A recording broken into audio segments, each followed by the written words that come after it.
Okay, well, good morning. I want to welcome all of you here this morning for this episode of our Thursday morning podcast. We're delighted that you're here. My special guest today is Dr. Steve Horn. Dr. Horn has been the executive director for Louisiana Baptist, stationed up in Alexandria, almost 7 years. I think, what was it, May the 7th of 2019 when you were elected, and he is the 19th executive director for Louisiana Baptist, and we are delighted that he's here, and just appreciate you taking your time and coming here to share with us this morning, Brother Steve. And I just want to start today by asking Brother Steve if he'll just share his story with us, his conversion, his call to ministry, and his journey with the Lord. Yeah. Well, first of all, Brother Rob, thank you for having me, and thank you for what you're doing here in the local church. You know, we like to say that the local church in Southern Baptist Life is the headquarters. So, though you're right, my office is in Alexandria. This is the headquarters of the Southern Baptist Convention, just in this church building and in this community, and that's an important part of my work. So thank you for what you're doing on this podcast, and thank you for inviting me to be a part of it today. Appreciate it. I love to tell my story. You know, when you talk about your story, that's one certain area where you can say that you're the expert on something. I'm not an expert on too many matters in life, but hopefully I'm the expert on my own personal story. And I would start just simply by saying that, you know, I was born in 1970, so, you know, kind of think about that. I think it's a great time to grow up in the 70s and 80s, you know, You're just a baby. Just a wonderful time to grow up in that era, I think, neighborhood and stuff like that.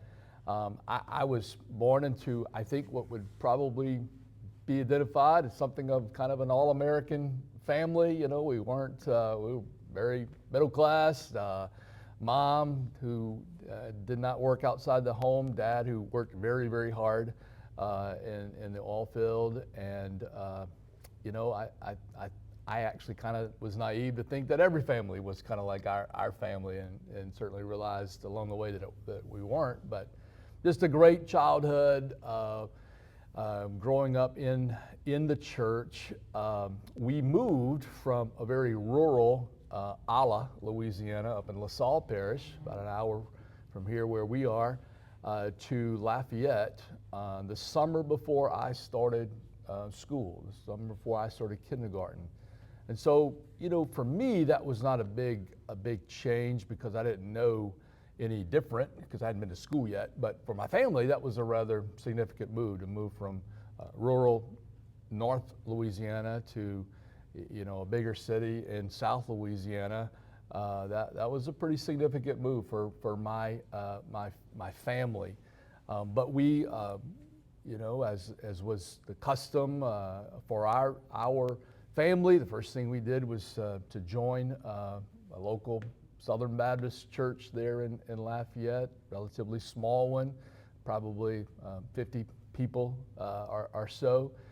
That fit my parents because they were from that size churches in their upbringing, and so we were the family. We were no doubt the family that was there, the proverbial every time the doors were open. In those earliest years, my dad worked offshore, so he was only home 7 days. He worked that very traditional 7 on, 7 off schedule offshore. But when he was away, you know, that was no different. I mean, we went to church. That was kind of the center of our activity outside of, you know, school. And so all of that to say, I grew up knowing Bible stories. I grew up knowing Sunday school, grew up going to worship, being made to sit quietly in worship, and you know, all the ministries of a local church. Also, you know, it was very, very common, regular, I would even say, that our family had a nightly time of scripture reading and prayer as the final thing we did before going to bed. Which brings us to, you know, all of my gospel focus until my actual moment of my own conversion. I have an older sister, didn't say that yet, and that's also kind of part of the story, that one Sunday night, my dad actually was home, and our bedrooms, my bedroom was across the hall from my sister's bedroom, and as I was there trying to go to sleep, I knew that my mom and dad were in my sister's bedroom for an extended period of time. And, nosy little brother, 3 years younger, I probably, if I was being honest, I was kind of celebrating the fact that she must have done something really bad. They had been in there a long time. And I was listening in on the conversation. And the conversation wasn't that she had done something wrong or bad. But, now I would certainly, in summary, declare that they were walking her through the scripture and sharing the gospel and leading her to a place of decision. And I saw my sister then make that decision public in our church and be baptized.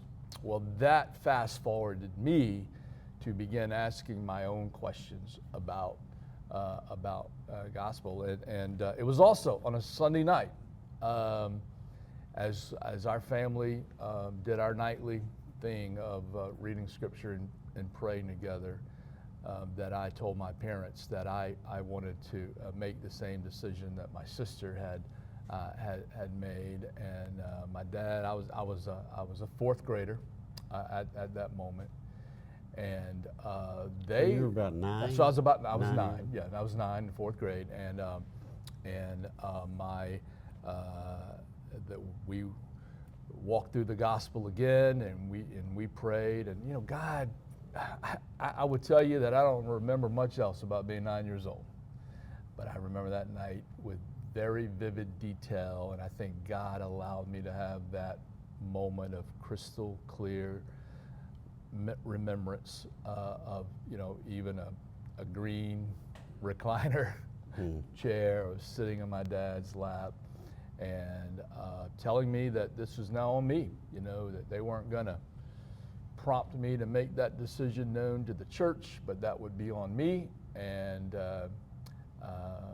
but subsequently I did, and was baptized along with a couple of other boys.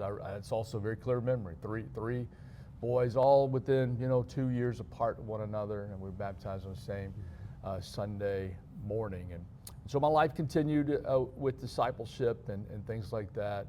I kind of fast forward to being a sophomore in high school, and significant things happened in our church in that time, where really kind of eyewitness of just really significant and quick growth in the church, literally from 50 to 500 Wow. in the span of really my high school years. And what happened as part of that story is that for the first time ever in the history of that church, they called a full-time youth pastor. And that person became incredibly influential in my life and discipling me, not quite one-on-one, but about 1-on-3 boys. And we spent a lot of time talking about Scripture and talking about memorizing Scripture. And I knew something. I didn't know for sure what was happening in my life, but I knew something was happening in my life. And what was happening in my life is I wanted to be a part of something like that for the rest of my life. And so I verbalized that to my youth pastor one evening, a Sunday night. And a lot of things happen on Sunday nights, I guess. We were at my house. He'd come to my house after church and things like that. And actually we were playing a old Atari video game and talking. And I shared with him that I wasn't sure all that was happening, but I felt like God was calling me to, and the best way I knew how to put it was, I feel like God might be calling me to do kind of the same thing you do. And we talked a little bit about that, and And when we walked to his car, he looked at me and he said, Steve, I just want to tell you, thank you for telling me what you told me tonight. And I want to tell you that the scripture tells us that God is not the author of confusion. And I don't think God's trying to confuse you about what he wants you to do with your life. Again, I don't remember much else about that conversation that night, but I remember that sentence very, very clear. But I dismissed it, and I dismissed it in my mind, saying, I'm 15 years old. I got a lot of life to live, and I got a lot of time to make that decision. Well, it wasn't very much long after that. I can't tell you exactly when, but maximum of 2 months after that our pastor was out on a Sunday morning, and my youth pastor preached that Sunday morning. I hadn't talked to my parents about this. I hadn't talked to anybody else, but he preached that morning. And when he gave the invitation, it was a very evangelistic type sermon. And he closed, and in the invitation, he said that we don't know. We don't know how God always works. And for some of you, this may be the last opportunity. Hope it's not, but it could. Who knows? This could be the last opportunity that you have to make a decision for Christ. And as sure as I'm sitting here today, when he said that, I thought to myself, if that's true about the call of salvation, why would that not also be true about the call to vocational ministry?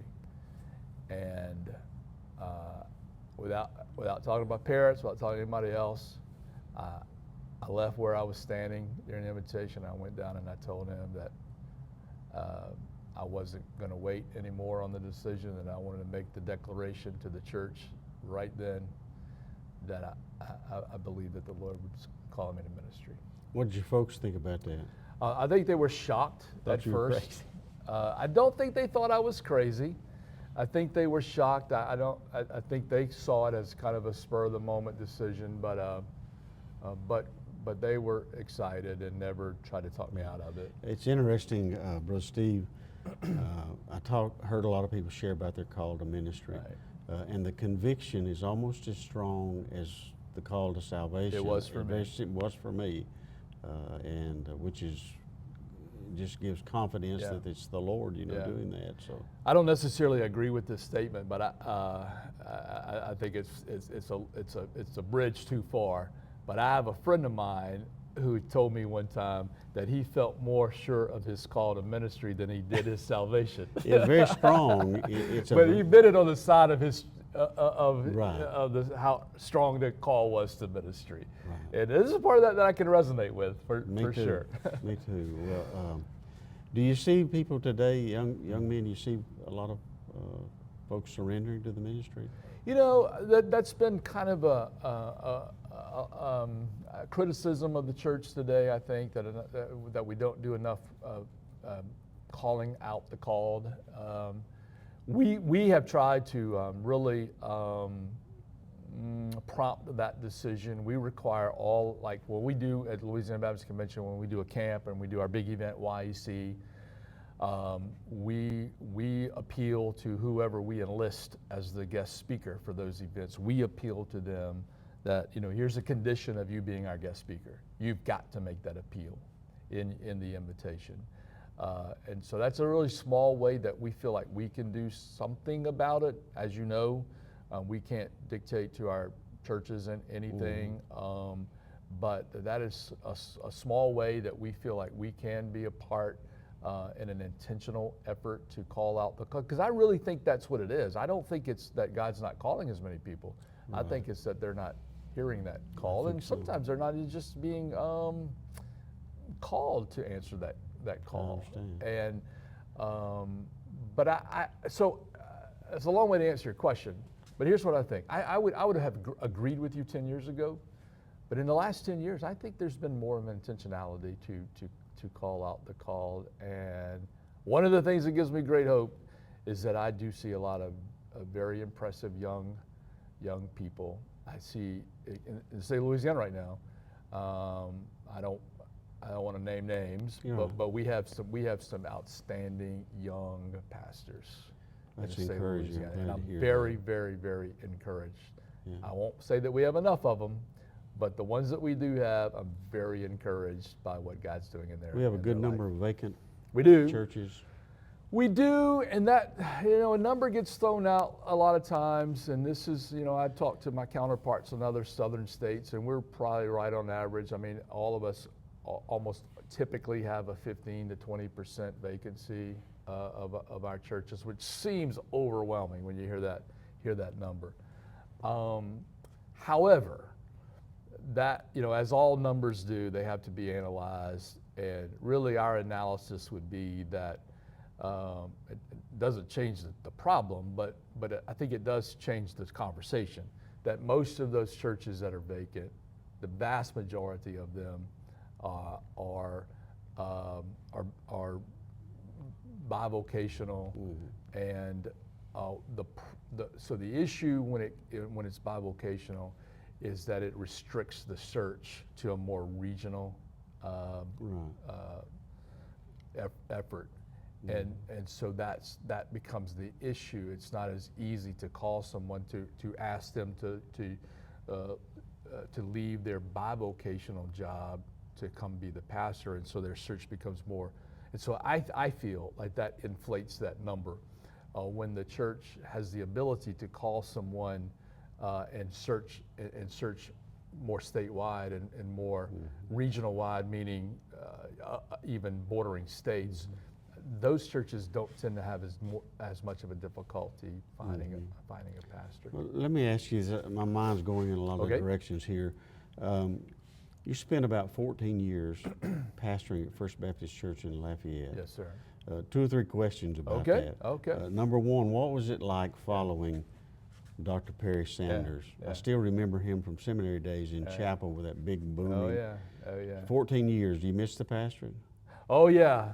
I do miss the pastorate. I get asked those questions. I get asked the question about following Brother Perry and the question about missing the pastorate. Probably as much as I get any question. I would say, and there's all kind of people going to be listening to this, and so let me preface this by saying I feel very called to what I'm doing. All right. I would say for the first 5 years, I didn't really miss the pastorate too much. The last 2 years, I have missed it more. And I've missed it for reasons that I didn't realize I would miss it. I miss it most when I hear people that I love walking through difficult seasons of life, like cancer diagnosis, and, which unfortunately and regrettably sometimes ends up in going to heaven. And I miss way more than I thought that experience of walking a family and being their pastor through that. That connection, life. pastoral connection.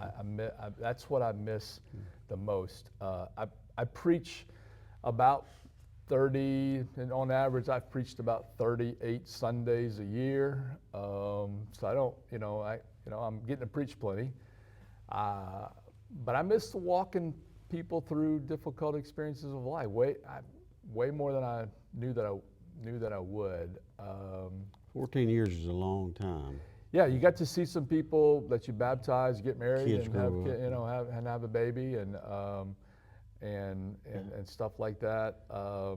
So yes, I do miss it, but there are other opportunities that I have that I never had as a pastor, and so there's, as with anything like that in life, there's trade-offs, and so I really enjoy some of the trade-offs of doing the work that I do right now. Encouraging pastors, doing something like this today. I kind of enjoy this. Let me back up just a Okay. second to your journey. Yeah. What led you to New Orleans Seminary, which I believe, by the way, is the best seminary in the world? Okay, so I have a very unspiritual answer to this question, Brother Rob. I had met my wife, and we wanted to get married, and she had gone to college on a scholarship to teach school, and the scholarship condition was that she would spend the first 4 years of her career teaching in Louisiana public school system, or else pay the scholarship back. Which is a great program, by the way. I don't even know if that still exists, but that was the program that she went to college on. And so the decision was pretty clear that this New Orleans Seminary was the only seminary in Louisiana. And so that You was got your master's and your doctorate there. I did. In preaching? No, in New Testament. New Testament. Yeah, in New Testament. I have a minor in preaching, but my degree, my PhD is in New Testament. And so, just from my knowledge, what year did you graduate? So I graduated my MDiv in December of 1994, and graduated with my PhD in December of 1998. Well, you were a little bit after me. I was there, I graduated in 87, Okay. May of 87. Okay. So, great experience. Yeah, so looking back, now, and look, I told you it's a very unspiritual answer, but a very practical one, so maybe that's part spiritual because it was practical. Man, I look back and, just talking to people, I mean, I just really feel like I have a world-class education. It was great. It was Well, Dr. great. Level was still there when you were there? So the wonderful thing for me is that I experienced it all. I experienced, as a matter of fact, my MDiv diploma has Dr. Level's name on it, and my PhD diploma has Dr. Kelly's name on it. Isn't that something? Yeah. And Joe Cawthon was there when you Joe Cawthon was not there. I know the Yeah. name, but he was not there. He had just left. Yes, sir. Well, that's great. Let me ask you this, just a preaching thing for preachers. Okay. When you were in the pastorate, or even now, I guess, Yep. did you preach series, or did you preach through books of the Bible? Maybe you can do both. And Yeah, do, yeah. Almost exclusively preached in series. What I would do, I learned this early on, because I was fortunate enough to be able to pastor from day one, meaning, actually, While you were in school? while I was in school. I was called to church in Tickfall, so I commuted into New Orleans every day, and so I was preaching every Sunday morning, Sunday night, Wednesday night. Tickfall is Kentwood area? Yeah, a little south of Kentwood, so right north of Hammond. Top of the boot there. Yep. And so I met up with some guys in Ponchatoula, and we would carpool in to New Orleans every day. Wonderful time. I still keep up with those guys very regularly. Saw some of them last week at Southern Baptist Convention. One of those guys is David Jeffries, who just became the director for Louisiana Baptist Children's Home. That's one of my carpool mates during those years. So it's pretty funny to see us now.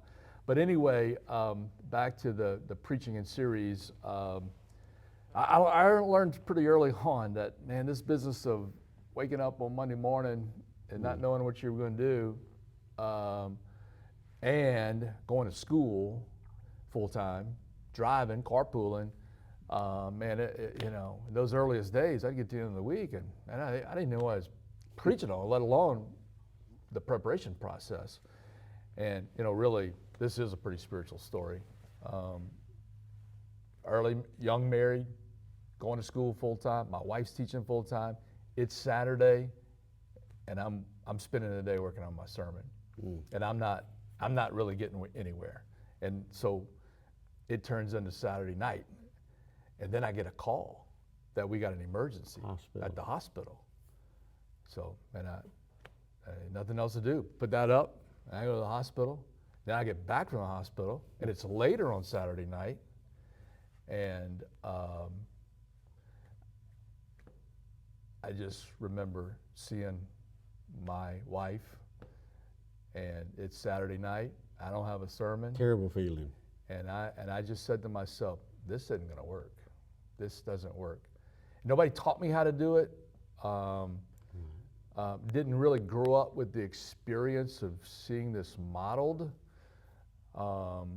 But I just said, I got to have a better plan. They really didn't emphasize that Not in much. seminary. They did with me. not in those days.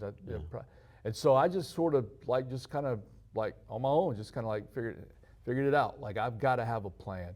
And as I graduated from seminary, I got really more advanced about taking a couple of times a year away by myself and trying to plan out 6 months at a time, so that at least when I went into the office on Monday morning to begin the preparation, I knew where I was going. It takes so much pressure off. It takes, and then you pick up things like magnetic almost as you go through the week. You know what you're preaching. It's in your mind, illustrations. You're a story, you know that it might fit down the road. And so I got pretty organized about doing that, filing stuff away that I knew was coming down.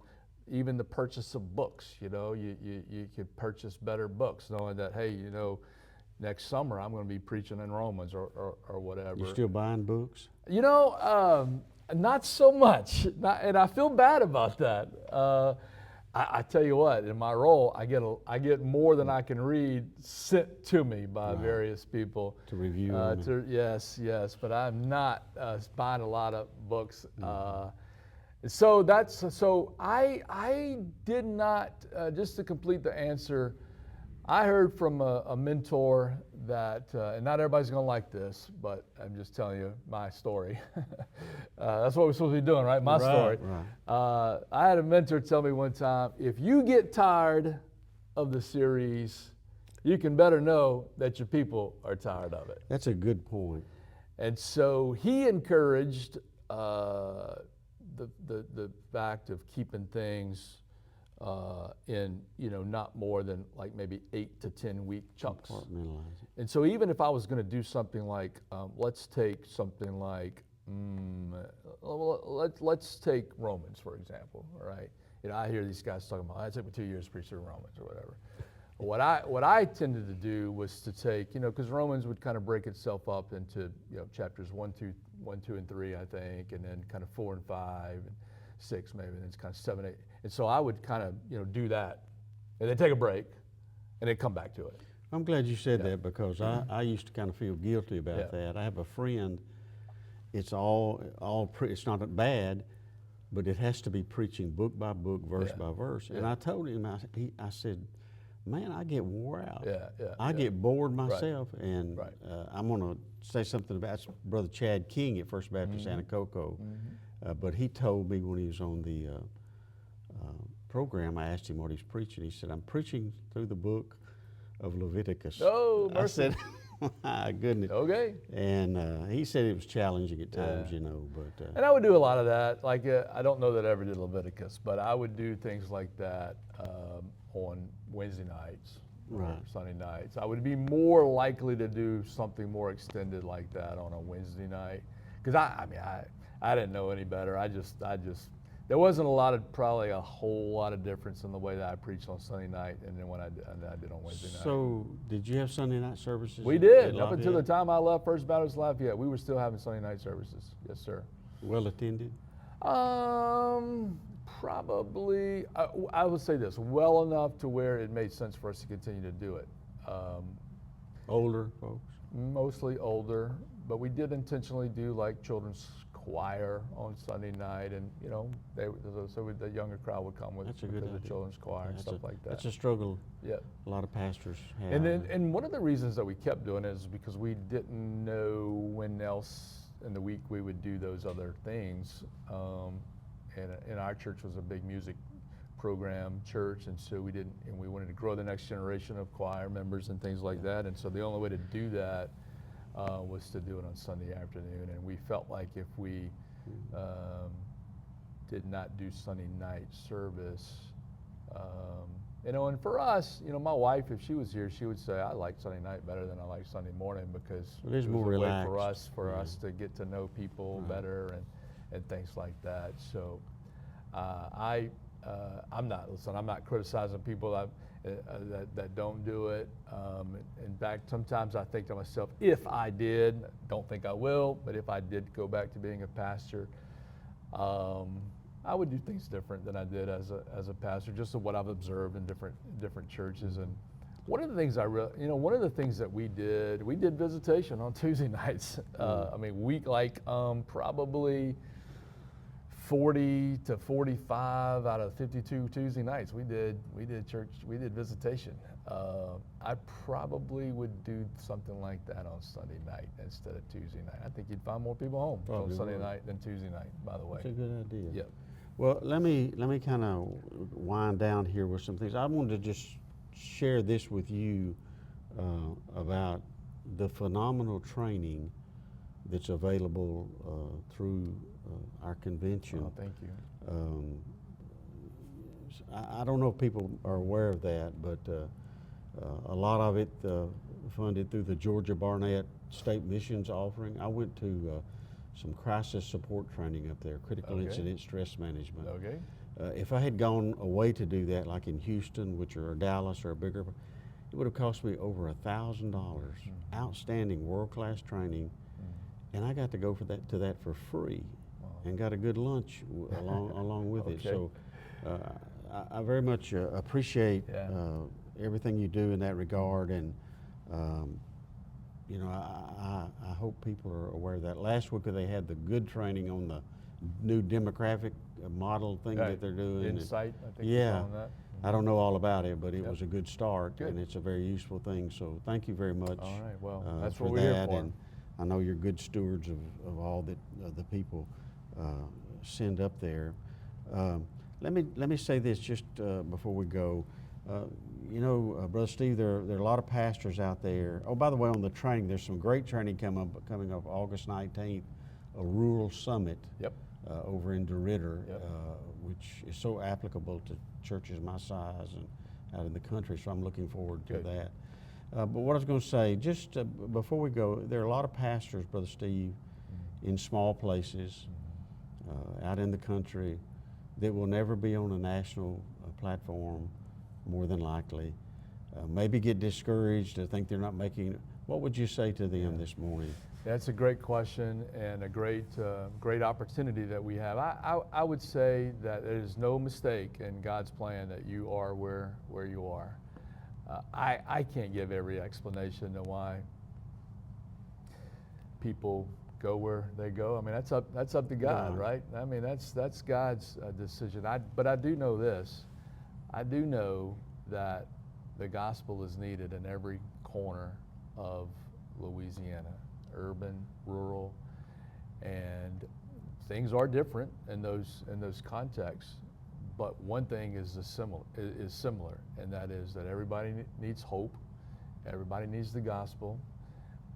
Every community needs to be saturated with the gospel. And when you think about things like drug problem, for example, that is terrible. just as likely to happen in any rural community of Louisiana than any urban community of Louisiana.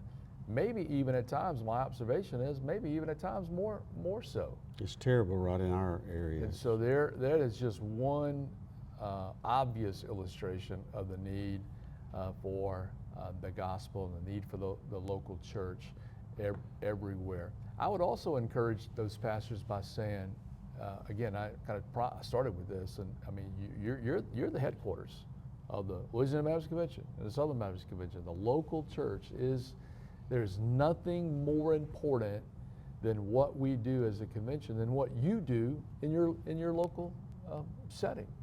And to be encouraged to know that you're actually the norm. We're a small church convention, not Louisiana, but the Southern Baptist Convention is a convention of small churches.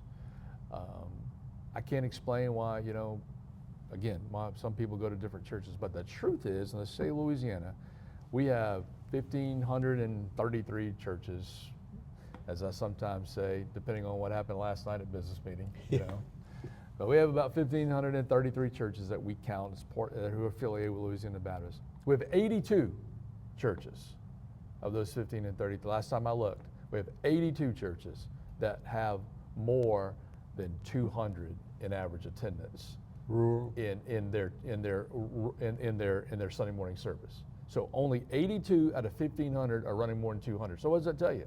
We're a convention of small churches, of churches running 100, running 50. I mean, that's who we are.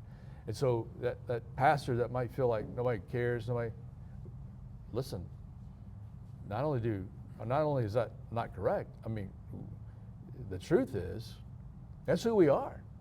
That is who we are. You know, one of the things I've learned, Brother Rob, in this 7 years now, is that it's almost humorous, but it's not, because it is perception. That the small churches think that everything we do is focused on the large church. But the large churches think that everything we do is focused on the small church. And that's just a matter of perception. Mm-hmm. I appreciate what you said about our training, because we really do try to focus our training on things that will help every church in every context. And that sometimes that's a challenge, because, you know, again, another thing that I've learned is that, man, Louisiana's different. I probably entered this role with the idea that Louisiana was 3 states, South Louisiana, North Louisiana, and New Orleans. About right. But I've actually changed my mind about that. We're about 9 different states. You know, Cenla's different. Cenla's different from Monroe. What's really been surprising to me is that Monroe is different than Shreveport. They think different. You know, I think to our west, the Fort Polk area, that's different. You know, they have people that are moving in and out. They have people that are coming from other states. That kind of makes them, you know, a little. And please don't think when I say different meaning bad. It's just complex in that way. And so, you know, it's a challenge for us to have a ministry focus and training that meets the needs. But again, it doesn't matter where you are. A focus on the gospel, a focus on the scripture, a focus on organization of small groups. I mean, that's kind of in our wheelhouse of helping churches through, and that's going to be the same, and that's what we're striving to do. This is it. I'm not going to ask you anything after this.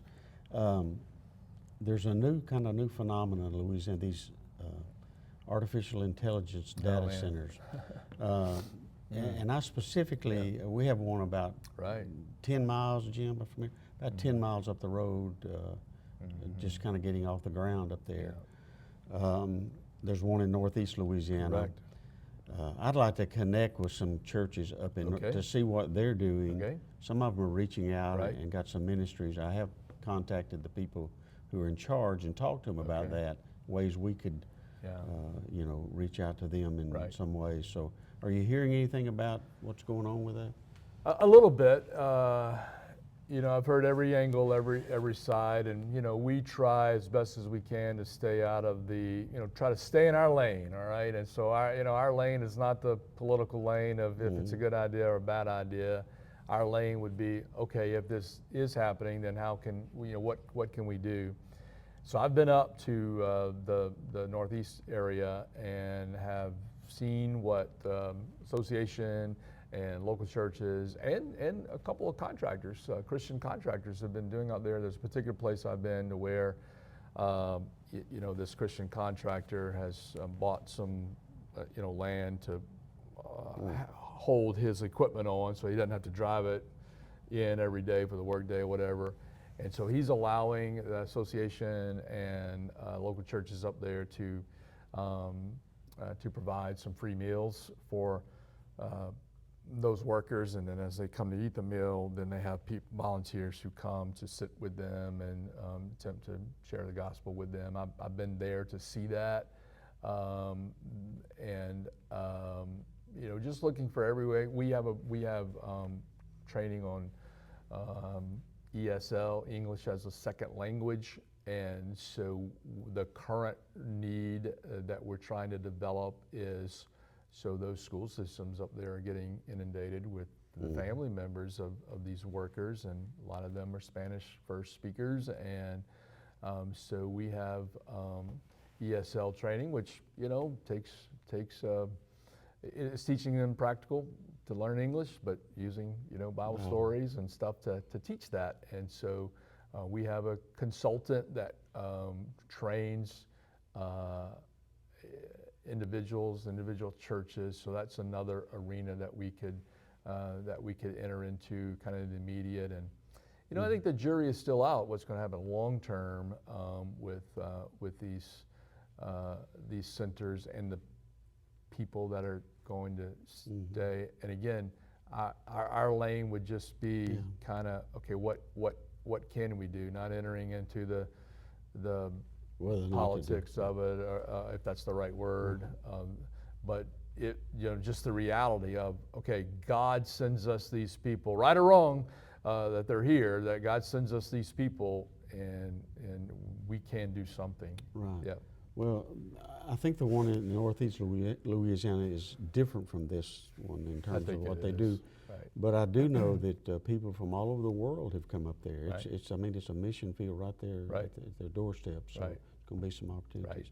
Right. Okay, folks, that's it. I said that was the last question, and what a pleasure to have Dr. Steve Horn here with us this morning. Thank you for coming. Appreciate it. Yeah. Have him out to preach at your Yeah. church sometime. Call me. Join us next week. We'll be here, and look forward to seeing you again. Thank you so much. God bless.